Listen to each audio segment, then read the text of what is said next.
Well, let me hand this out here, and then I have some reminders up here for us to quickly talk about. I haven't graded all of your first part of your papers yet, but I've gotten about half of them done, so you should see the rest of those scores in the next day or two. I was gonna grade them yesterday during the game, then I was watching the commercial. I was like, forget it, you'll understand if I don't grade it. But our first exam is on Wednesday, right? So we've been I've been writing. I've been seeing it for a little bit, but just to remind you one last time, I'll send out an announcement Tuesday night to remind you one last time not to come Wednesday morning. If you come here, there'll be a note on the board. So just, it won't be the end of the world, but you can sleep in if you want to. You can take the exam at this time if you want to. It will open at 12:01 a.m. and close at 11:59 p.m. So just at any time in there, make sure you do take it. Once it closes, it is too late to take it. So you have the whole day. You should be able to do it at the very bare minimum at this time. But if you'd rather sleep in and have a little extra time, that's fine. You can do it any time that day. And then I wrote on there, a week from today, Monday, it's a holiday. So I won't see you that day. It's a nice long weekend. So I won't see you for like a week after today, which is a little sad. But we will get through as much as we can. Hopefully we can get all the way through chapter 5 today. It's actually relatively brief. There's only a couple of disorders in it. But any last questions about the exam? Remember, the study guide's on Canvas, the exam's on Canvas. Anything? Yeah. Sure. If you click on modules, let me see if I can, yeah. So let me get there. Like 19 clicks, but I'll be there in a minute. All right. So when you're on Canvas,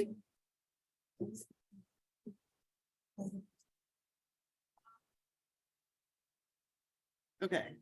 So if you're on our Canvas website, if you click on modules right here, on the left, so this is what your view, you don't have all these options. So if you click on modules, and then wait for it to load, and you scroll down just a little bit, it's right here, study guide number 1. All right, and then you can see the other ones here, and then the exam itself is right here under quizzes. So that's where you'll find both of those things, should you want them. And you can see the other study guides are up here as well already. Anybody else? Any other questions? Yeah. Yes. You're not.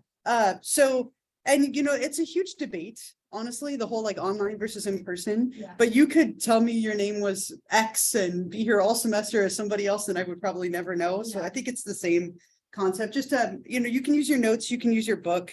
Honestly, it's very straightforward. I think if you've studied and prepared, you'll be fine. And I think having your notes, you're putting in all that effort, which means you're learning it. I'm totally fine with that. So they're not.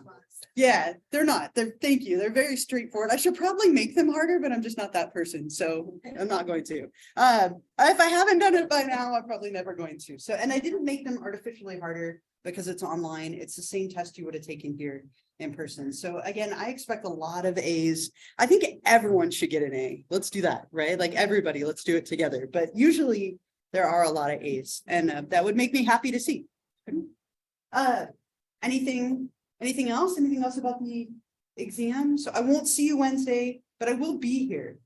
So I'll come in the morning, I'll write a note on the board, and I'll be in my office. If you have questions, you're welcome to stop by. Otherwise, I will see you not on Monday, because we'll be sleeping in for the holiday, but the following class after that. President's Day. We touring middle schools with my kids. Schools, it's so wild. We went on these middle school campuses and they're all so big. I don't want to. Anyway, I'm not ready. Neither is my daughter. So on the plus side, she's like, I don't want to go here. I'm like, well, you don't really have a choice, but okay. I'm sorry. I get it. I have to keep going. On Mondays, they're always like, I hate school. I'm like, I get it. I really do, but I get it. But we're going anyway. Oh, okay.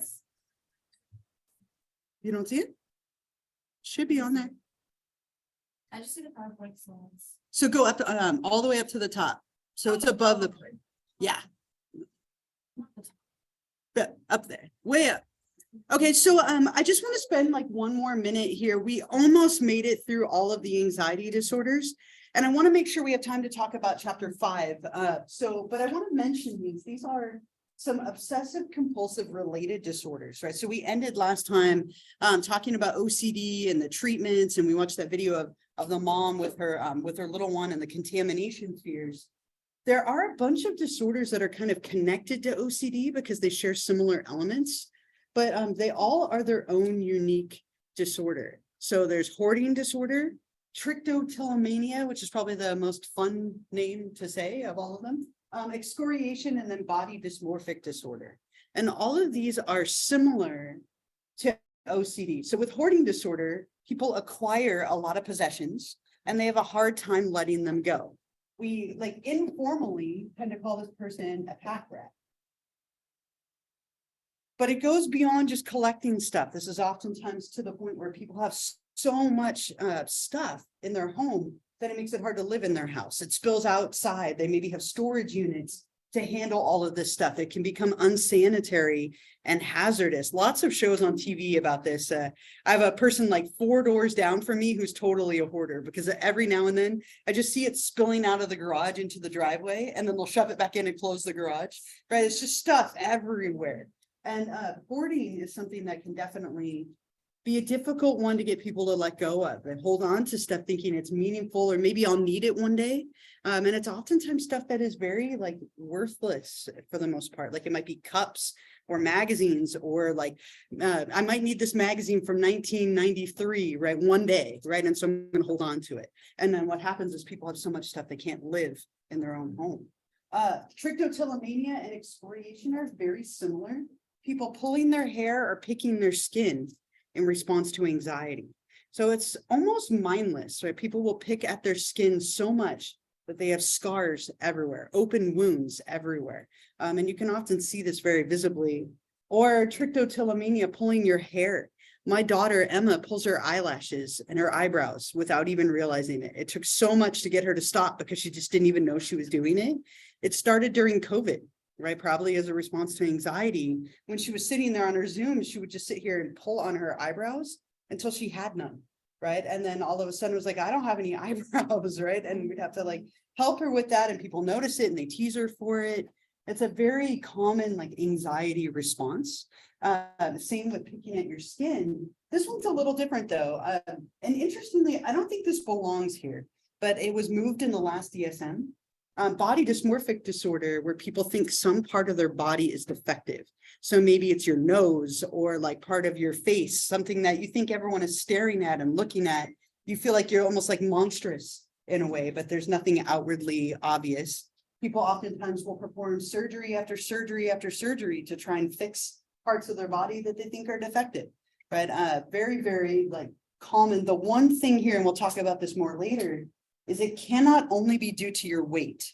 If it's only due to weight, then it falls into the eating disorder realm, which we'll talk about in a couple of chapters. But all of these are like little side disorders that relate to OCD. They have things in common with it, but slightly different presentations. Yeah. Yeah. And they've convinced themselves of it. Yeah, it's one of the defining elements of an eating disorder. Yeah, so if it's only due to weight, like they hate their stomach or they hate like a part of their body because they feel they're overweight, then it technically doesn't fit the criteria for this. This is usually like a nose, or like your eyelashes, or maybe your skin color, a part of your body, maybe even the smell you think your body might be putting off. It's something where you obsess about an element other than weight. Yeah. What's the difference between dysmorphic and like dysphoria? Sure. So dysphoria is when people have like gender dysphoria, for example, is when people are kind of at odds with their gender, right? So their gender doesn't match what it's supposed to be. And so they feel like at odds with it, and it causes them problems. Dysmorphia is more where you are obsessed with like a part of the body, like part of the body doesn't seem to match what you think it should, right? If that makes sense. So Just more like feeling, and yeah, dysmorphic is more like what you are seeing. yeah, in a way, right? So the feeling part I would say is right. Like, so with like dysphoria, you are against and feel like you have a lot of like emotion around not matching up to something that you feel like you're supposed to, right? So it's like an emotion of depression and anxiety related to that, versus dysmorphia forget how it translates, but it's literally like relating to your physical more. So one's more physical and one's more emotional. Anything else with these? Any other questions or thoughts? Yeah. Yeah, you have to break the cycle. So like with my daughter, we got her fidget toys. And often when you might use like speakers and board. And so we got a fidget toys, and so when she was like doing stuff, she was mindlessly playing with those toys instead of mindlessly pulling in her hair. So it was like a way to break the cycle for them. And that's relatively successful for people because it's mindless, right? You might like mindlessly start pulling on your hair or arm hair or whatever, or picking at your skin. So it's finding better ways to cope with that. And sometimes getting people to be aware that they're doing it. Sometimes people don't even realize they're doing it until they have bald or scars. So for my daughter, the fidget toys were really helpful because they distracted her needs, right? And I'm from the community. I have two separate friends. One who fixed their eyelashes and their eyebrows, literally still over they have them around, and the other who fixed their skin, and both of us are getting acrylics. Stopped it. Yeah, they couldn't physically do it, They right? couldn't. Mhm. And the skin was like her closer to blunt, Okay. like it wasn't sharp enough to get anything. So Yeah. it literally like caused them to stop. Mhm. They were just like, I can't do it. And then it's That's creative, right? Yeah, because when you have acrylics, they aren't sharp enough, but right in a way to do that. From what I've seen, I've never had it.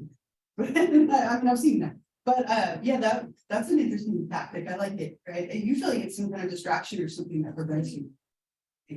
There was another, yeah. with like nail biting on. Technically, it's just a bad habit. It's not necessarily considered a disorder as much as just a habit. So it can become a problem, obviously, when people like bite their nails down to like nothing and maybe their fingers are bleeding from biting their nails. It's kind of, it's related, right? It'd be like a related thing, but it isn't necessarily a disorder. It's considered more like that.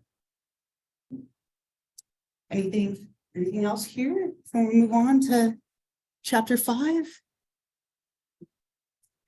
All right. So what we'll do is we'll spend the rest of our time today looking at kind of the next level of severity, right? So we've been talking about anxiety. Now let's talk about stress and then trauma.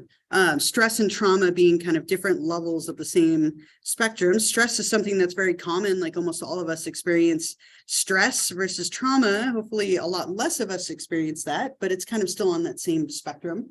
So we'll look at really briefly, how does our body react to stress? Because that's kind of an important element in this. And then there are two main stress disorders, acute stress disorder and PTSD. And then there are some dissociative disorders, which are directly related to stress and trauma as well. So that's what we'll look at in this. Hopefully you don't feel like that guy over there. It's early in the semester, though we are getting around like the first exams. So hopefully you're not feeling that way too much. But stress is something we're all familiar with. College students are notoriously some of the most stressed out populations, right? You're juggling classes and family, probably work, and lots of other things, right? Lots of things that you're juggling. It creates stress. Stress is normal. We all experience it.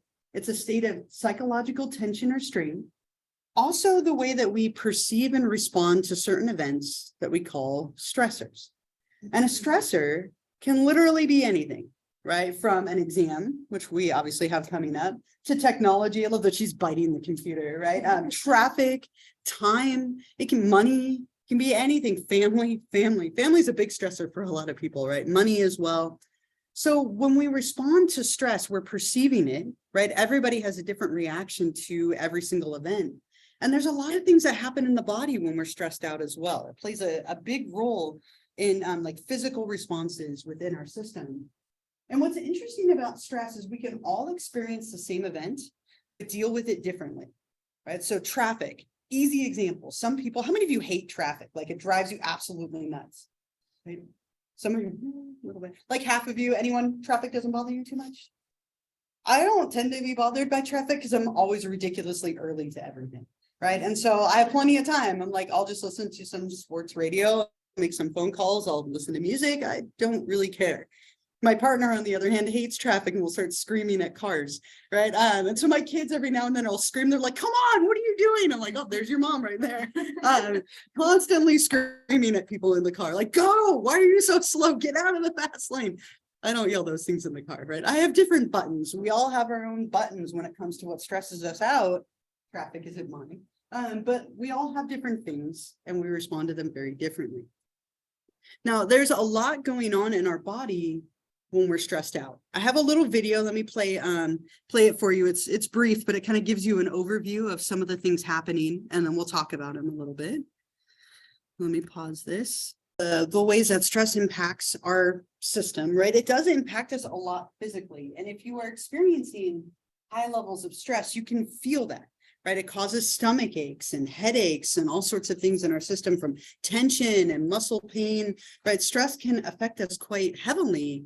And when we look at the way that our body responds, it all starts with the hypothalamus. So whenever there's a stressor or any kind of stress in our life, it's going to activate a small region of the brain called the hypothalamus. And the hypothalamus, which you can see in the image over there on the top right, plays a lot of different roles in our system. And where it's most relevant here is it tends to regulate homeostasis or balance, trying to keep us in balance. And it links a couple of systems together. It links the nervous system and the endocrine system together, and it kind of kickstarts the stress response whenever we experience anything stressful.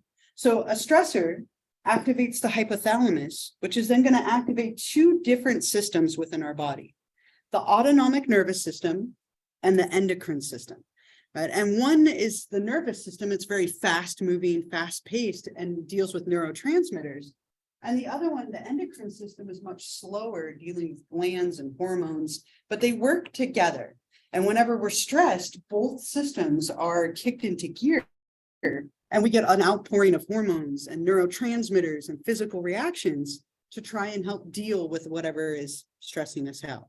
So on this side, the autonomic nervous system, and I'll talk more about both of these, the autonomic nervous system, just for perspective, and I'll go back to that slide. The nervous system divides into the peripheral and central nervous system. The peripheral nervous system divides again into the autonomic and somatic. Here's the autonomic, right? So if you're like, where is that in the nervous system? It's part of the peripheral nervous system. And it contains like the sympathetic and parasympathetic nervous systems, which gear us up for fight or flight, or rest and digest when we're ready to calm down. That sounds much nicer than fight or flight. Rest and digest. That's my side of the nervous system, my preferred side. But this is where it falls, if you're wondering, like, where is the autonomic nervous system? And so from that side, the autonomic side, what we can say is it includes things like the sympathetic and parasympathetic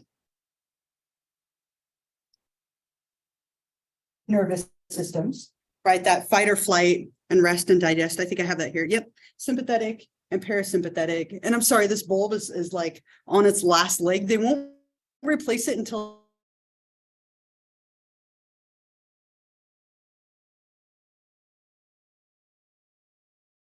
but I feel like it's getting harder and harder to see. These two systems play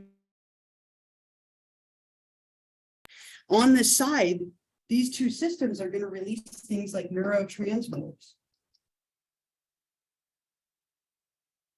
And neurotransmitters communicate very quickly, right? They're going through our nervous system. These are things like norepinephrine, probably the most common one that has a big role in stress, right? So we have this very fast route happening through our nervous system, very quick, right? That fight or flight, norepinephrine, sympathetic nervous system, everything kind of kicking into high gear. At the same time as that, the endocrine system is also activated, causing us to have a slower, longer lasting reaction too. And on that side, we get the role of a pathway called the HPA pathway and different glands. The hypothalamic pituitary adrenal pathway is just a couple of different glands that are releasing hormones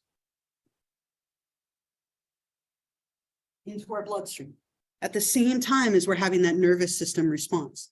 So this pathway, like the hypothalamus, the adrenal glands, the pituitary gland, all of these different glands within our system are releasing things like cortisol, that's the big stress hormone, along with a couple of others. Right. So the point of all of this is there's a lot going on in your system when you're stressed out. Right. And these things make your body work harder, your heart work harder. They cause stomach aches, headaches. They can cause insomnia. They can cause a lot of more stress, kind of fuels itself a little bit. So whenever we're experiencing short-term or long-term stress, we feel all of this going on in our body. Right. And when you're stressed out, you can often feel it. Right. And sometimes it can create some physical symptoms as well. Before I move on, any questions about this? Just a quick overview of kind of how our body reacts to stress physically. Yeah. What does it say balloon neurotransmitting? Like that's NE, so norepinephrine is what that stands for. Sure. So most of the time, let me see if I can make this a little easier to see. I don't know if this will be better or not. You'll have to tell me if it's better or not. Is it better in white or worse in white? Better? I'll just change it halfway through, right? So most of the time we're dealing with kind of normal stress, right? An exam, traffic, money, right? Like things that are kind of typical normal stressors. But there are cases where people deal with more extreme stress. And that's what we're more interested in this chapter. Extreme stress would be trauma. Now, people can experience traumatic events in their life, and that can lead to a disorder. Not always. We'll talk about some of the factors why somebody might get a disorder or not. But with stress disorders and trauma disorders, there are really two of them to talk about. There's acute stress disorder and PTSD. And the criteria for these are very, very similar. There's only one difference between them, and that's how long they last. Right? And we'll talk about that a little bit more. So with both of these, what we're seeing is somebody experiences a traumatic event. And it's almost like it haunts you in a way. That's the way I always think about it. It haunts you. It stays with you long after the event has passed. How many of you in here know someone who suffers from or did suffer from PTSD, just by show of hands? Okay. Or there's also something called complex PTSD, which we could add to that as well. PTSD is something I think most people are familiar with, right? It's a very common stress response or trauma response. Acute stress disorder, the only difference is that it's very short lasting, right? It might be insensitive, but this is how I remember it. It's just a cute little stress disorder. Like it's tiny, right? It doesn't last as long, right? You're laughing. Thank you. Right. So with this, it goes away within a month. Okay. So with this one, it starts within 4 weeks and it lasts less than a month. PTSD could last your whole life. Right? It's something that lasts much, much longer. It can start way later. That's the only difference between these two. Otherwise, they are the exact same presentation, the exact same triggers. Acute stress disorder just lasts a very short time as people tend to cope with it and move on. So someone might be diagnosed with acute stress disorder, and then they pass that month threshold, and then we might change it to PTSD if it's still there. Yeah. So something traumatic happens and the person like reacts like a normal way. Yeah. Like I think when we stress disorder, and then after like a month and already like it like pops in their brain with like any traumatic event. Mhm. Like, it's not coping with active stress, but they have like triggers. Like, Yeah. like something very specific to like trigger and anxiety attacks or like would that be PTSD or It's right on the line, right? So think about, let's say, something that's sadly common, a car accident, right? Like a car accident is a relatively common traumatic event that people have. I would say that it's completely normal if you got into a car accident to be afraid to get in your car for a time. Maybe if it happened at night, you're nervous to drive at night. Or if it happened in a certain spot, every time you go past that spot, you might be anxious forever. That could be a trigger, right? For the rest of your life. If it doesn't affect your ability to drive or get in the car or function normally, I would say it's not necessarily a traumatic disorder at that point, but people might have little triggers forever. My partner got into a car accident 15 years ago. She was turning left and somebody just plowed right through the light and hit her.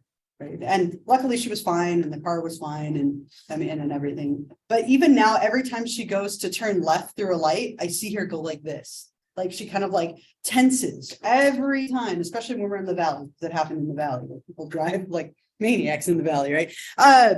So every single time we're in the valley or turning left, I see her response to it. I would say that's totally normal. It doesn't affect her willingness to drive.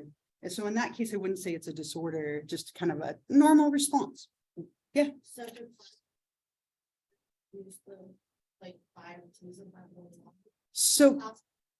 yeah, those are like guidelines. So what you would classify is that it causes significant distress or impairment. So with a car accident, you refuse to drive anymore. People have to drive you, and it makes it difficult for you to get to school because you won't drive anymore. It's like a severity difference, because sadly, a lot of us are going to experience trauma at some point in our life, whether it's a car accident or something bad happening, a loss of somebody that you care about. A lot of us experience trauma. I won't ask you how many of you have, but I guarantee a lot of you have, right? And we're going to have responses to that. That's totally normal.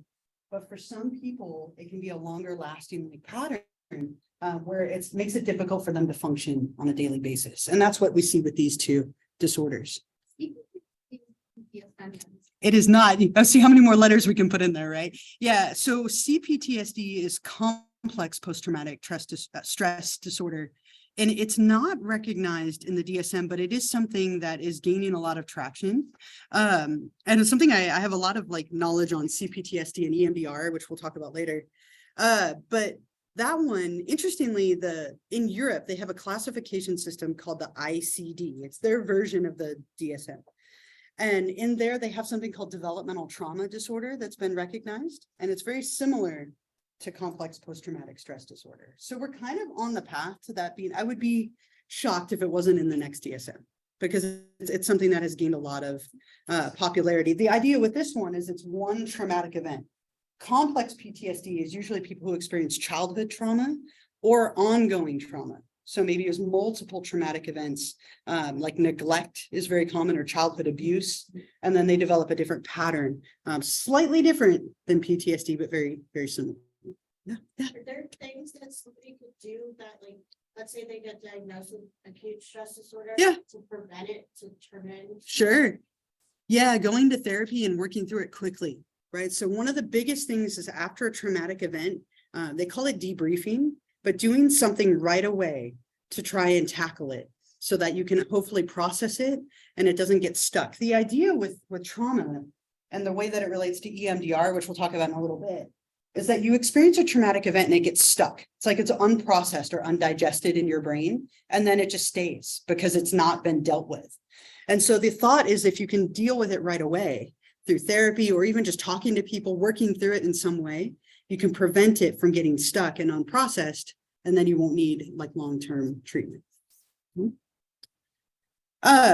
So some of the triggers and symptoms, and then we could talk more about it here, but triggers, it can be anything traumatic, anything. This can be combat. This could be a natural disaster, an assault or an attack, a terrorist act. This can be anything, right? Anything that you experience as traumatic. This used to be called, in the very beginning, it was called shell shock syndrome. PTSD was called shell shock syndrome. It was something that we noticed in people coming back from combat, but it generalized beyond that to people who experience anything traumatic. And so again, any kind of traumatic event, and then you re-experience it potentially for years and years and years after the event has passed. And what we see in people who have this disorder is they re-experience the traumatic event in a lot of different ways. It can be hallucinations. It pops into your mind when you don't want it to. You can have flashbacks and nightmares. Those are all very common things, especially if there's a trigger, right? So let's say, like you asked about triggers, right? Let's say there was a certain smell before something bad happened, or it was raining when something bad happened, right? You smell that again, it might instantly take you back there. Or it starts raining and you might feel that anxiety. There's oftentimes triggers that can cause people to have hallucinations and flashbacks and nightmares, or just have intrusive thoughts about the trauma when they don't want them. People who have PTSD tend to avoid anything related to the trauma. So if it happened in your car, you might not ever get back in your car, or you might have great difficulty getting in your car. Or I had a client when I was practicing to be a therapist years ago. She was attacked at night on a college campus. And so she never went out at night. Right? She was afraid to go out at night because that's when something bad happened to her. So you tend to avoid things that remind you of the trauma.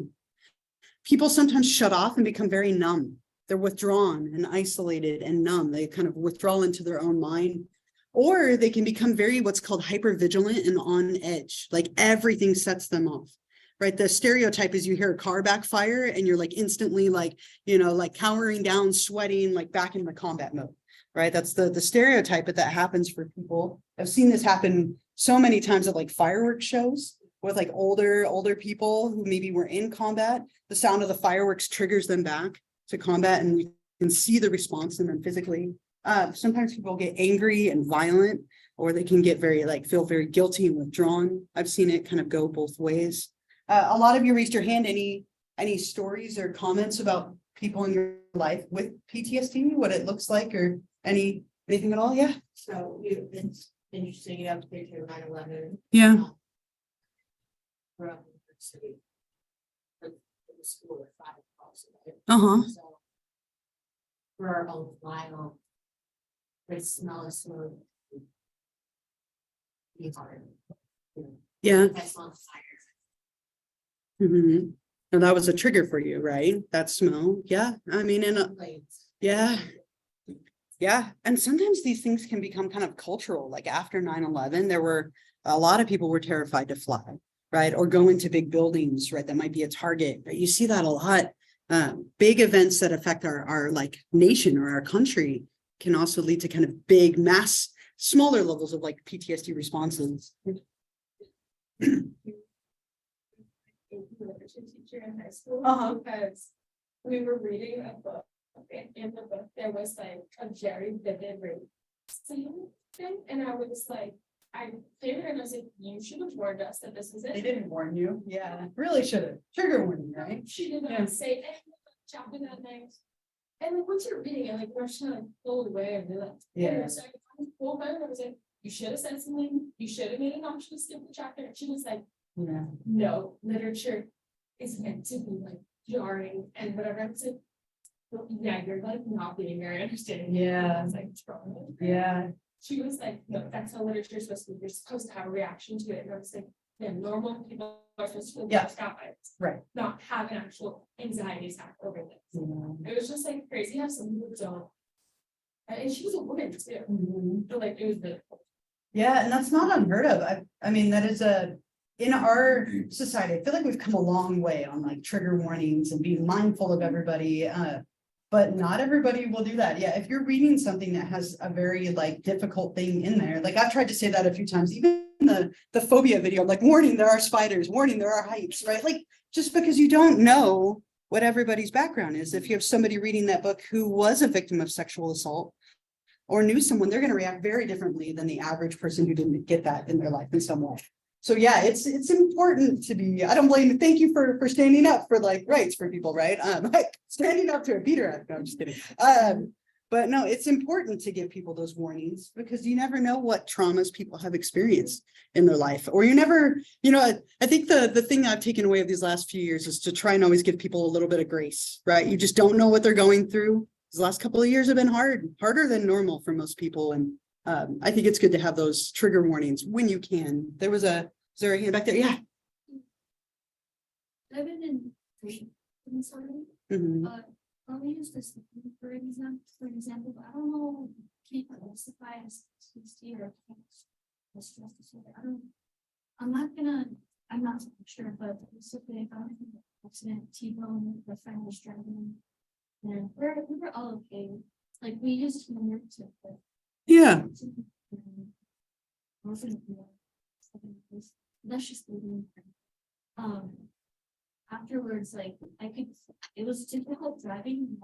As I mentioned, but I would get nervous, making the turns because that's when we went to the team accident. Like I get nervous about that. Like I make little things don't let them like to the other people stuff like you do when I'm into the and I had a trauma response for like a month or two. I had these triggers where I had this thing where my fear, it manifested itself into a being, and everywhere I went, I imagine this tall woman watching. I didn't feel safe. Mhm. I felt always watching. I don't know why that this. I don't know why it is. I don't know why. I don't know. Just struggling, but basically, like at night when I'm sleeping or when I'm trying to sleep, I can see it in my room. I can't put a face to it, but I can. It's just it. It feels like it's something to insecure, or it makes me feel guilty. It makes me feel like sleep. It's constantly telling me like Sure. safe, like you're gonna die, and it's and it's not. I don't know. I don't know what I just feel like I feel nice. Yeah. Which is it's much better. I don't see that as to Mhm. it's nice. Sure. And oftentimes it fades over time. And I love that you shared that. Thank you for sharing that, right?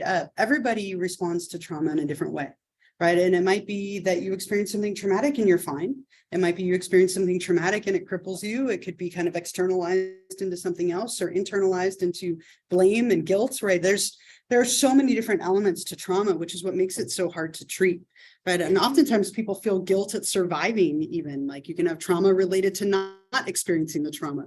It's wild how complicated this can get for people.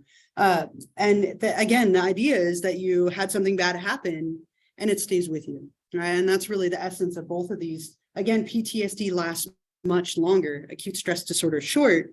But there are a lot of movies and shows. If you've seen American Sniper is a good example of like combat related PTSD. Katniss from the Hunger Games, great example of someone suffering from PTSD. She's very jumpy and on edge from everything that happened in those games. The Punisher was a great show that was all about like him suffering with PTSD. There's lots of examples. Traditionally, it's combat. But again, it literally can be anything that you experience as traumatic. And I think what's tricky about trauma is you don't know people's triggers. I had a friend, and I used to tell the story in my intro psych class, but I had a friend, we were close friends for years. And when I first met her, we were working at Starbucks together. This was years, and it's like 20 years ago. We worked at Starbucks together, and I couldn't get her attention because we had headsets on. And so she couldn't hear me. And so I walked up behind her. I'd only known her for like a week, but like we got along well, like we were on our path to friendship, right? And I went and I touched her on the shoulder to get her attention, not knowing that that was a total trigger for her. I had no idea. I mean, I just touched her on the shoulder because she couldn't hear me. She like whipped around, threw me down on the floor over her knee, nearly broke my little tiny wrists that I have, and was like wild. Like you could see that wild, terrified, like frenzied look in her eye. It turns out that she had been a police officer for years. Somebody attacked her from behind by grabbing her shoulder, crushing her shoulder and collarbone, and nearly killed her. She was discharged from the force and like retired from being an officer. And so her trigger was being touched from behind without like warning. I did not know that. Ever since, I never touch anybody on the show. She literally almost snapped my wrist. And I was like, I'm sorry, I just needed grande cups. Like it was nothing, you know, or crying, like my shoulder's like zero, right? I can own that. And so like for her, that was her trigger. I had no idea. Okay. I have a friend who had somebody stalk her for years by leaving her a single rose. And it was like everywhere that they went, there'd be a single rose sitting there. Now, one year we gave her a rose for Valentine's Day, not knowing, right? And she like had this horrible reaction. And so like, I'm always so afraid to do things like, I never want to like set people off because it's important to not to, but you never know what people's triggers are, right? You never know. I never touch people on the shoulder anymore. Yeah. Yeah. Giving them an opportunity to work through it. Yeah, that's a very nice reframe. I like that. Right? Yeah, I'm helping you to work through your trauma. Yeah, it's a little bit of exposure therapy. Yeah.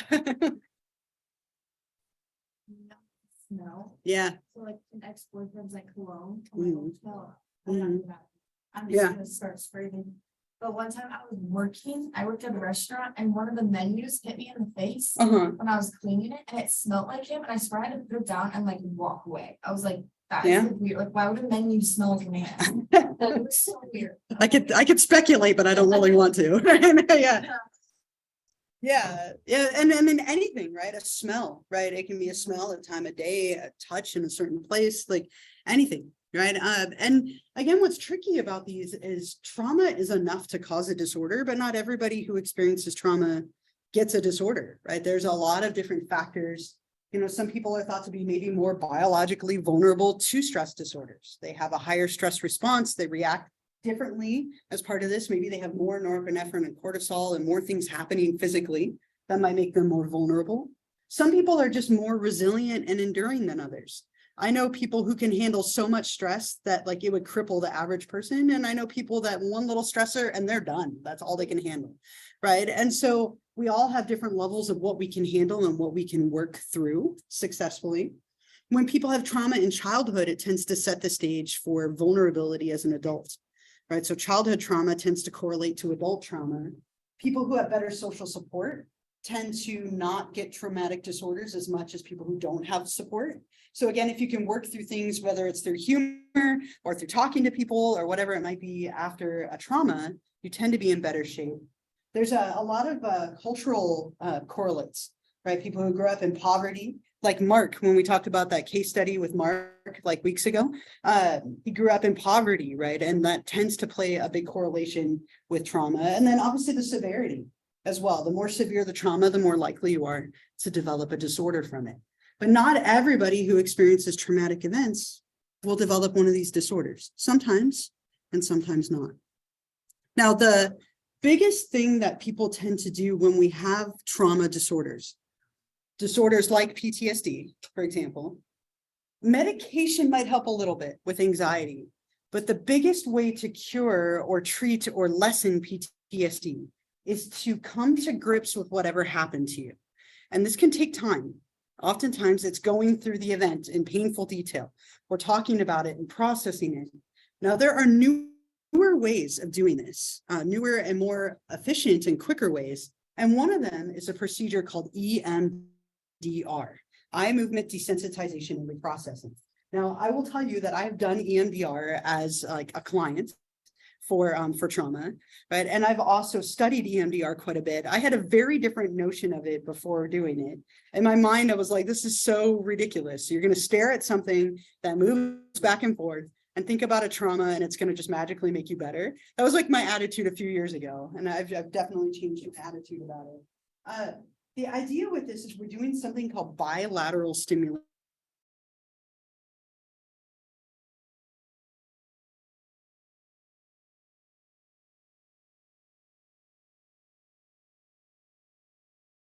In both sides of the brain. That can be through staring at a light. People have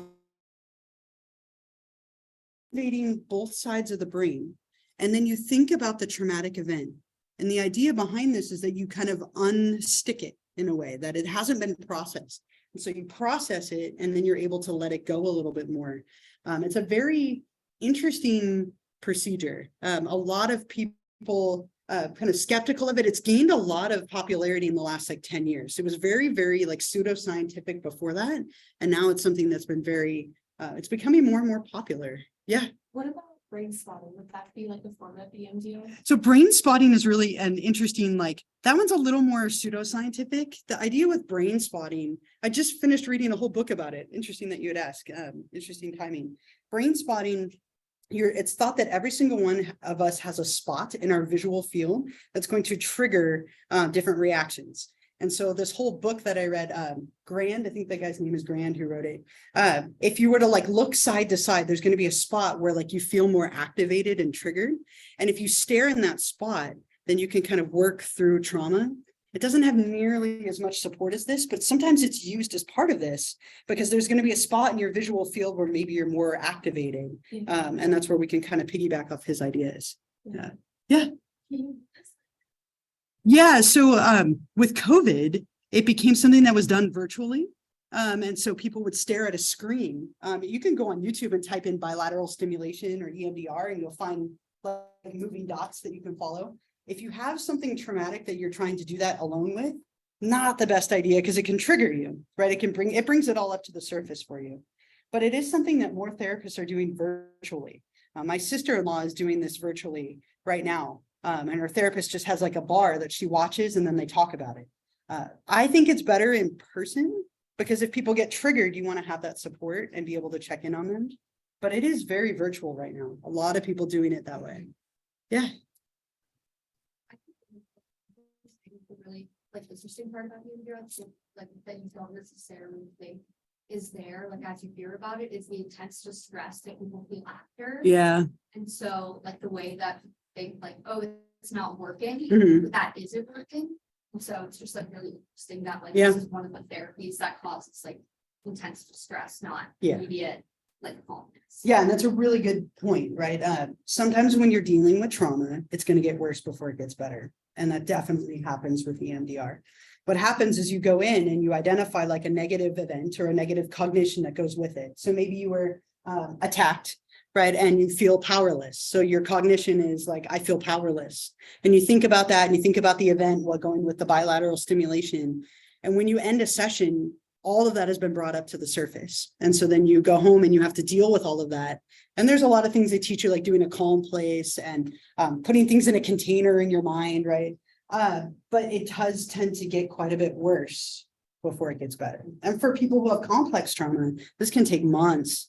Traditional like single trauma events, you might be able to do this in a matter of a couple of sessions, but for some it can take a very long time. Really interesting thing. A lot of like research on this, and the brain spotting is kind of gaining a little bit of like interesting stuff that we're linking to this. There's like new compressed EMDR. There's this new one that just came out. It's like fast-paced EMDR, like where you like do these little rapid, like very quick sets. There's a lot of research that this can help people to process an unprocessed traumatic event, right? But it does take time. Personally, like, and like with some of my friends, some traumatic events happen in their childhood, they just don't remember. Yeah. They don't know. Yeah. Like I can't like put myself in that situation. Right. Would this help to remember it, or would you need to do something different? Yeah, it's a great question. So what happens is when we're young, we oftentimes have implicit memories. So we feel it in our body. And so what they'll do for people who don't remember a traumatic event, but have trauma symptoms from it, is you'll do what's called a body scan. So where do you feel that in your body? Now, let's say you feel it in your stomach, and you would focus on the feeling in your stomach, and it will help you to bring up, it might not recall the specific memories, but the feelings and associations related to it will come up. And that's enough to work through a little bit. But it's much harder when you have early childhood trauma that you don't remember, right? Because most of us don't remember our early childhood, and very rarely do we remember anything that related to like 2 or 3 anyway. So if it's something that happened early in life, you work through the body sensations that are related to it, because you might not have the explicit memory of it. But so it takes longer, but it can be still really successful. Great question. So the other half of this, right? So this is really good for PTSD. We've been talking about extreme stress and trauma. Building on that, let me make this white so you can see it. Building on that, there is a group of disorders called the dissociative disorders, and these are really uncommon. They're pretty rare, but when they happen, they tend to be kind of impacting. And there are things that were often featured in movies. A lot of your characters, or a few of your characters, have these disorders. But they involve things like dissociative amnesia, dissociative identity disorder, which we'll talk about in a moment. Parts where your personality is separated from other parts of your personality, or you have memory loss, changes of identity, multiple identities. These are almost exclusively related to trauma. So let's say somebody experiences a traumatic event and they can't remember anything related to it. That's dissociative amnesia. Or they experience a traumatic event and they create another personality as a way of coping with it, right? That's dissociative identity disorder. So these aren't super common, but they are another way that people might react to trauma. So let's look at the more common one first, and then we'll look at the one that's a little more wild and interesting. So if we look at dissociative amnesia, this is when people have memory loss because of something traumatic that happened to them. Now, I'm sure we've all seen a movie where somebody has like a physical head trauma and they lose memory. That's not this. This isn't like The Vow or like 50 First Dates or any of those where people like have head trauma and they forget. This is when people have a psychological trauma and then they forget. And that happens. People repress or block out or dissociate from an event that happened because it was traumatic and they can't cope with it. And there are 5 ways that this can present. And this would be a great short answer question for you, right? What are the 5 different types of dissociative amnesia? I won't ask you about the difference between the first 4, but I might ask you more about the last one. It's its own term. But the first 4, they're very like confusing in terms of how they present. So I might ask you to list these, but I won't ask you the difference. But people can experience something traumatic and then forget. So localized dissociative amnesia is one way this can show up, where people have memory loss beginning with a disturbing event. So let's say they get in a car accident and they can't remember anything that happened after the accident. Nothing, right? From the accident or from the trauma on, they have no memory, right? That would be localized. It's local to the event itself. The most common is selective. People remember bits and pieces, right? So like with 9/11, like you mentioned earlier, a lot of people who were in those buildings remember the buildings getting hit, but they don't remember how they got out. Or they remember bits and pieces of the trauma, but not all of it. It's very common with traumatic events that you only remember some, but not all. These 2 are ridiculously rare. Generalized is when people forget everything. You forget who you are, right? You forget everything before the trauma, your identity, everything. It almost all becomes blacked out. And almost all of these will go away if you work on treating them, but these last 2 take a little bit more time. These 2 are continuous is when you forget into the future. So you have a hard time making new memories after a traumatic event. And this one by far is probably the most interesting, I think, to me, dissociative fugue. And I have a story of this I want to play for you, and then we'll talk about it more. But this is when people change their identity and take off on like a trip or a journey and go start a new life somewhere with no memory of the old life. Really, really rare, but it happens and it shows up in the news every now and then. And I found a news story of a guy who was suffering from a dissociative fugue. So I'll play that for you and then we'll come back and I'll say a little bit more. With this, fugue is Latin for flight, like not necessarily like to fly somewhere, but more to flee or like run away. And that's what you see with this disorder. Typically people have like extreme stress or maybe even trauma. And as a reaction, they take off, right? And when they take off, they enter like a fugue-like state where they almost enter into like a fog. And they forget the life that they're leaving and assume a new or partially new identity wherever they go. There was another case in the news, but there wasn't a great video of it. This young woman was about to get married and she lived in Arizona. I think it was Arizona. About to get married, lived in Arizona, planning for the wedding, and she went missing, right? And no one could find her. Fiance couldn't find her. Family couldn't find her. They found her 3 weeks later, living all the way over on the East Coast. She was dating some other guy, had started another job, different name, right? And like had no memory of her past life. Now, really rare, but it happens. And when it happens to people, they tend to do it repeatedly. So the first time can be very difficult because no one knows what it is. But once it's been identified, then it's a little easier subsequently. But what happens is people go off and it's like they leave everything behind. And sometimes they'll take on a new name. Oftentimes people are discovered very quickly because they don't have the things to back up the name, right? They don't have identification, but they might go states over and just like check into a hotel and have no idea where they are or who they are. And that happens. And like they end up going somewhere and being like, I don't know who I am. Someone help me, right? And like in that news story. And typically the memories will come back. People start feeling like something is wrong or things don't add up. And then the memories start to slowly come back to them. But it's like an extreme reaction to stress or trauma. Very rare, but again, every now and then you see it in the news. What's much more common are the first 2, where people forget bits and pieces of traumatic events. You can't remember exactly what happened. I have no idea how I got out of the car or got to the hospital, but I did, right? And those are like very common things that happen with a trauma, right? Your brain can't process it, so it blocks parts of it out. Much more dramatic, and something I think a lot of you have probably heard of, dissociative identity disorder. What's the other name for this, or the old name for this?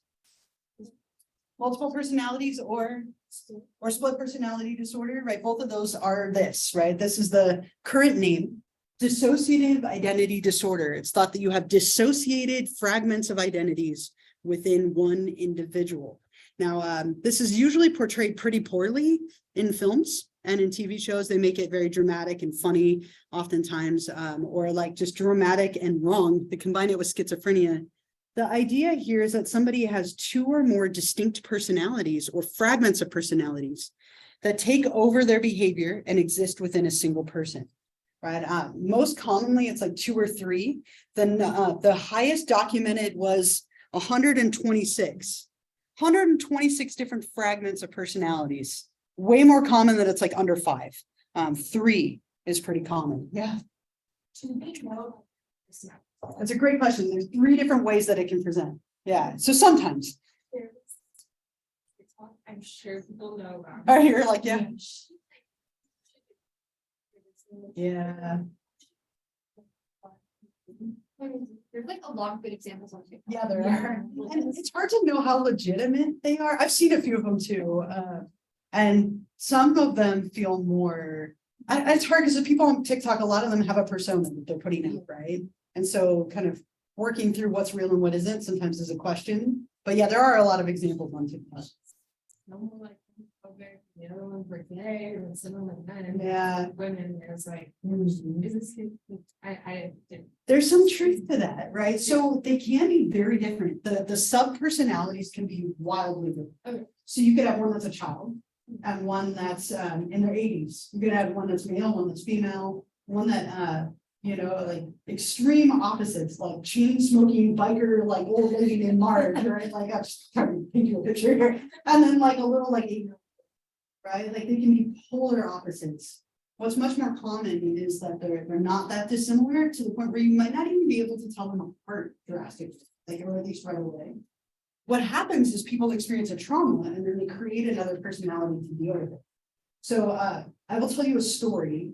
I once worked with this once. It's the only time I've ever met anyone with this disorder. And it was so memorable and I will never forget it. And I had a client who was like in her early 20s. And I was up at Humboldt. And so she was going to college there. And this young woman, I saw her for like 6 or 7 sessions and I diagnosed her with depression. Okay, that's what I had in my mind. She had depression, very quiet, very like timid, mousy, suffering from, she was having a hard time with being shy, having a hard time with being off at school and missing her family, not knowing people. And she was really depressed, right? So that's what I saw for 6 weeks. And then on like the 7th or 8th week, she came in and she was so wildly different.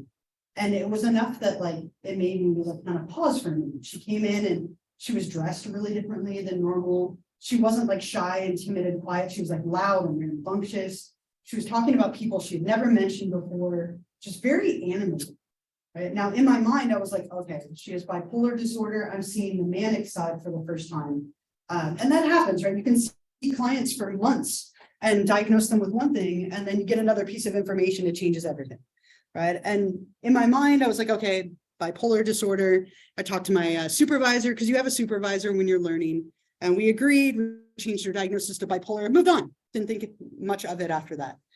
Except this is where it got interesting.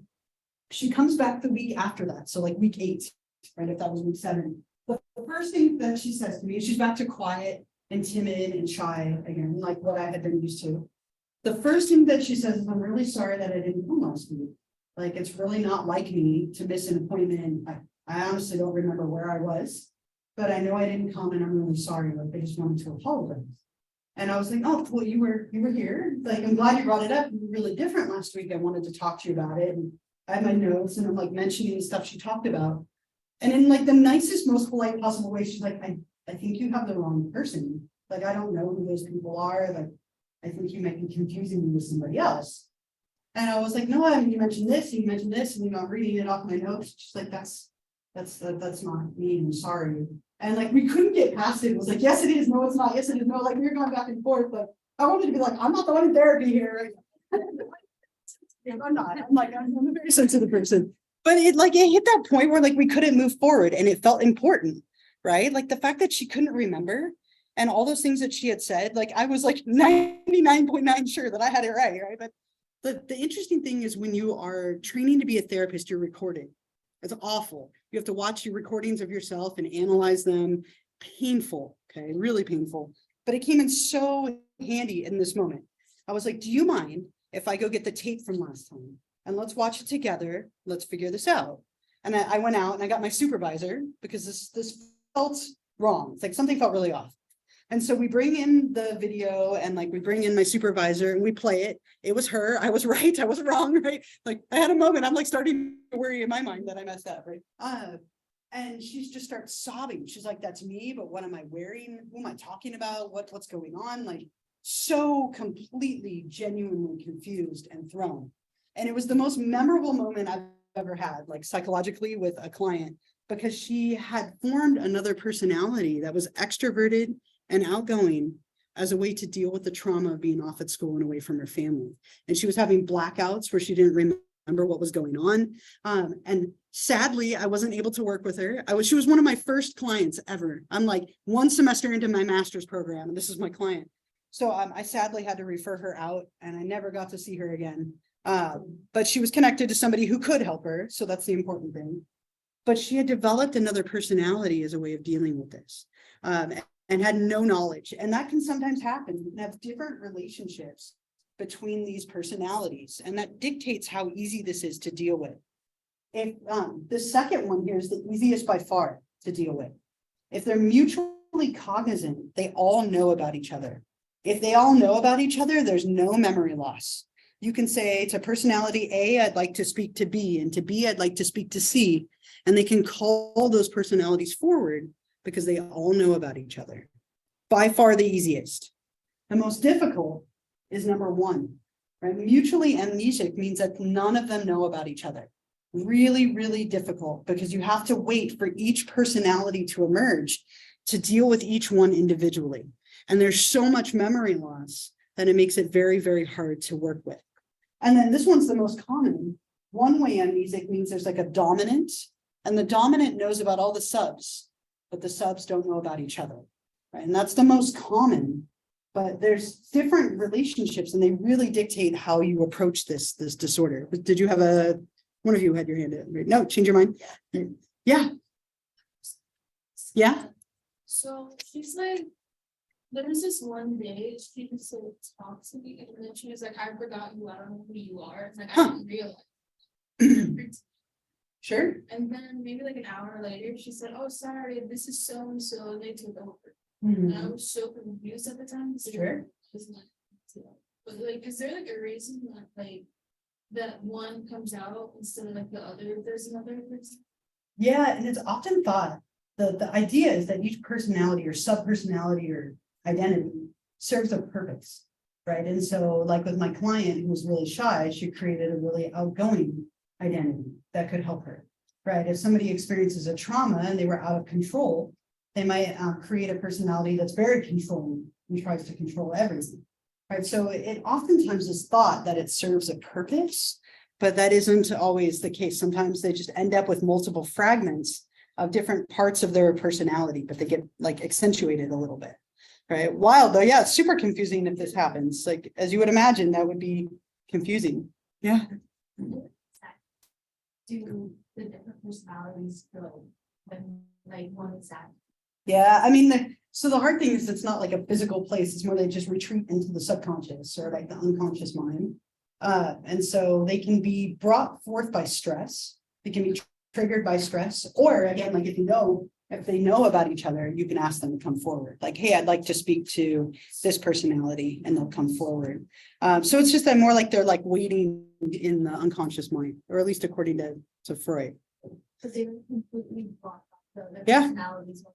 Yeah, you're only one at a time, right? Yeah, really interesting. Is this like a branch of BPD or is it like something totally different? No, so a borderline personality, you're Is saying? that not what you call bipolar disorder? Oh, so bipolar disorder. Is it different? Yeah, so BPD is a What borderline else? personality. No, right? So this is very different. This is so with borderline personality disorder or bipolar disorder, one personality, extremes in mood and behavior, but one personality. Schizophrenia, one personality, but disconnections among thoughts and emotions and thoughts and everything like are very fragmented. This is more than one personality. Know who they are. But they just go from one to one. In Or this, bipolar disorder. yeah, so bipolar, you're always the same person, but you have extremes. No. So when people have bipolar disorder and they go from like manic to depressed, it's still the same personality, just extremes of mood. And we'll talk about that. That's one of our next chapters, right? Depression. We'll get there in a couple weeks. Yeah. In the Not really. And that's where the media gets it wrong. Sometimes in the media, they'll interact with each other. And that isn't really common because only one is in the seat of consciousness at a time.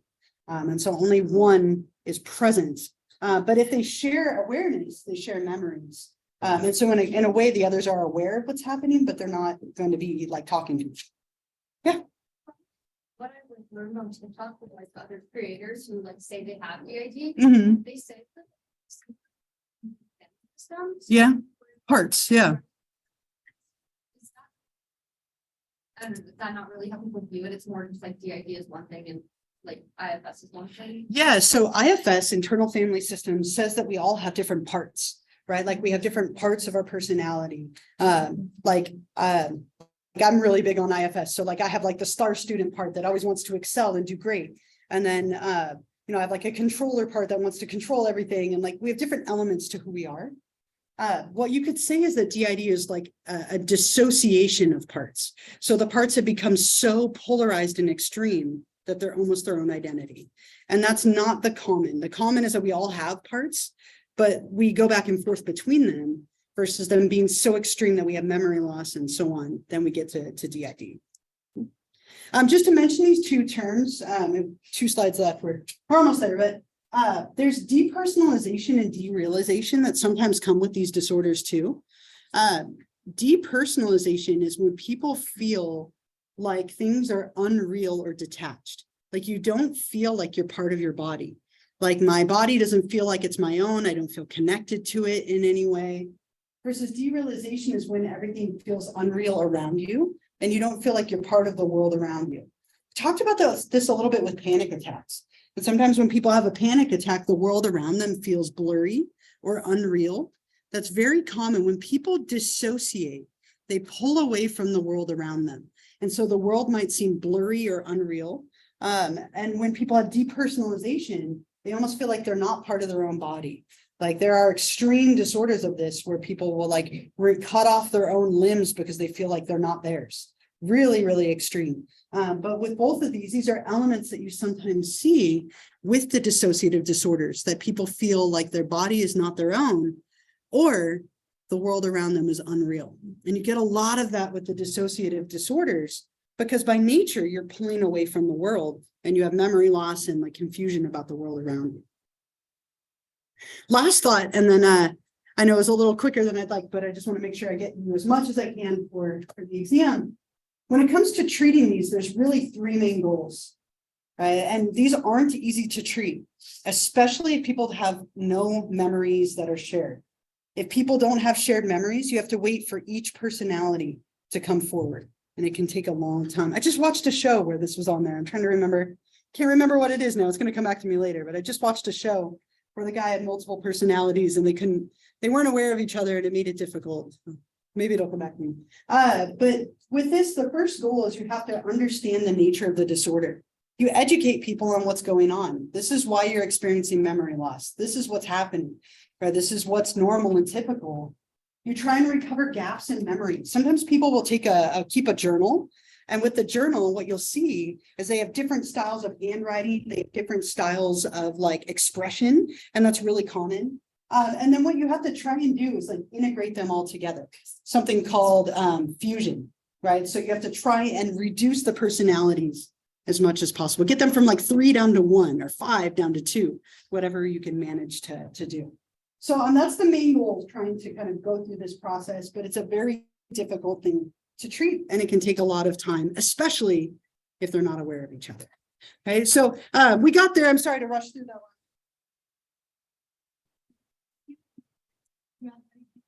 Welcome. You'll do wonderfully. I know you will. And then we have a holiday. So we'll see your grades online, but I won't see you for a little while. So take care. Have a wonderful week and good luck on the exam.